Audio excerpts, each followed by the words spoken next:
inside Tibet. There is no human rights whatsoever. It does not exist. What you take it for granted here in democratic countries does not exist. If you have read George Orwell's 1984, it's more like George Orwell's 1984 had come into reality in the whole of China, and more so in Tibet, East Turkestan, and Mongolia, because the state surveils and controls every single population. Today in China, every single individual is reduced to a barcode.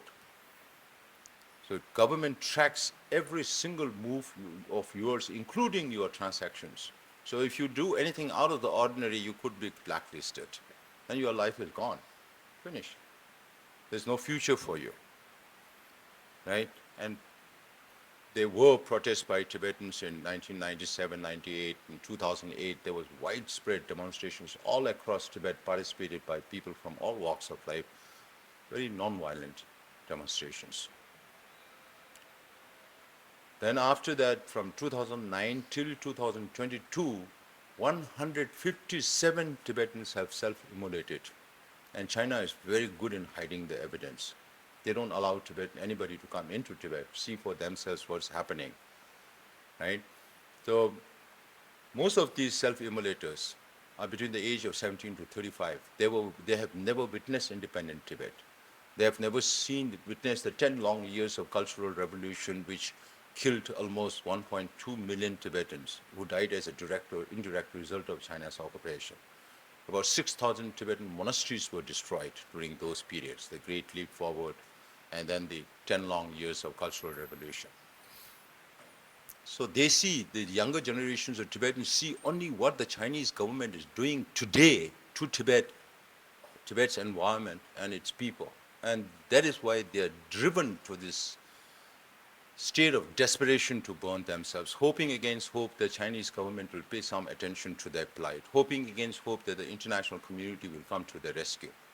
But unfortunately, it has not yielded the kind of result that people who sacrificed their life hoped for.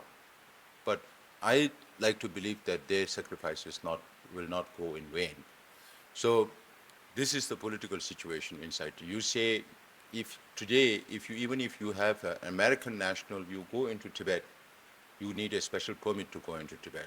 When you reach the airport, if you have a Tibetan name, you are stuck between at least 2 to 14 hours because they search through everything, your mobile, everything. They even look for whether you have a picture of His Holiness the Dalai Lama in the mobile.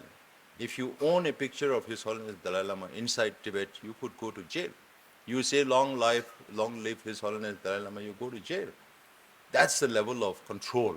And that's because of the anti-espionage law. If Neeraj and we have been friends, let's say, for 30, 40 years, we are meeting after so many years, I cannot open up to him. Or he cannot open up to me because I could report his political thinkings to the higher authorities. I will get paid for that information. He will go to jail. Or it's more like what has happened to Israel in earlier times, where you have the SS, where families are spying on each other. So that's the level of fear that Chinese government has created amongst the general population. Religious freedom does not exist at all.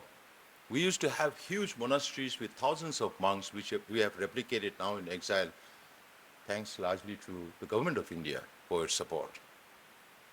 Right? So monasteries where we used to have thousands, now it has been reduced to 200, 300 monks and nuns. If a person has to become a monk, he or she would need 4 guarantors to say that this person will not commit any political crime or political activity. Management of these monasteries have been taken over by multiple security agencies. The whole monasteries are always overseen by multiple CCTVs.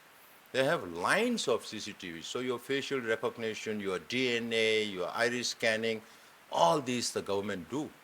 Today, if I have to think about burning myself in Tibet, I have to think 100 times, because through DNA, they will track all my relatives. So my relatives also become part of the suspects. So that is the level of control, And the Chinese government, who does not believe in any religion, they also set up curriculum for Buddhist studies. And as early as 2007, they passed a law called Order Number 5, which says that the state that does not believe in any religion will be responsible for recognizing the reincarnated lamas, just like the Dalai Lamas, because this amendment or the formation of the new law is mainly aimed at the 15th Dalai Lama, the yet to come Dalai Lama. They are not bothered about the living 14th, but they are more concerned about the 15th, because they know that if they can control the next Dalai Lama, they can control Tibet and Tibetan people. So they are politicizing it. But on the other hand, they are saying that His Holiness is politicizing the whole process. So we have all these issues to handle inside Tibet, the destruction of environment. We discussed already about the importance of Tibet's environment, and China is building